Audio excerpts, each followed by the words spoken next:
I would have to gather my backpack and my belongings kind of in the dark, change out of what I'd been wearing at night, put on my hiking clothes for the day, stumbled down the stairs to the bathroom and do my little, brushing my teeth, washing my face, and then get out of the room with my backpack and try to get a cafe con leche, which was so key in getting my day started correctly, a croissant if I was lucky, and then we'd get going and we'd put our headlamps on because we were often leaving before dawn. If you have 20 miles to walk, you want to get going early.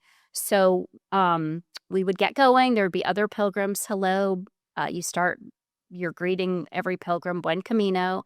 And then after about an hour, we'd usually look to find a cafe for another breakfast, depending on what we'd had the first time, continue going, stop for lunch.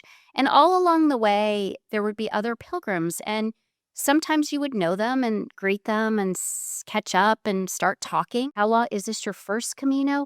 And then very quickly you would get going to find out why they were on the Camino. And I'd share about why I was on the Camino. And the day would progress, and the scenery was so beautiful. Vineyards and the Meseta, which is a high plateau, the mountains, the Pyrenees. I mean, just gorgeous scenery. So sometimes I'd be walking with other pilgrims. Sometimes I'd be walking by myself.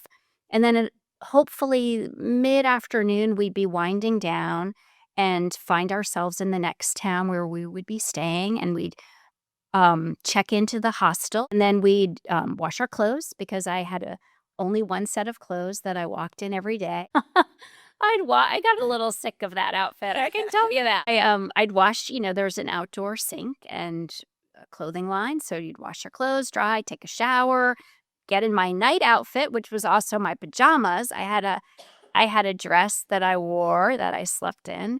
And at that point, sometimes I would journal. I would call my husband. I tried to stay in touch with him every day because I felt like this was such an incredible experience. And I didn't want him to be like so far behind what I was thinking and doing. We'd socialize and then we'd make our plans for dinner. Sometimes dinner would be in the hostel with all the other pilgrims who were staying there. Sometimes we'd go out in town and find a place to eat, and everyone communicated by WhatsApp. So we'd be saying, where are you having dinner tonight? Oh, let's meet here at 7 and get together and just talk and laugh and go over the day.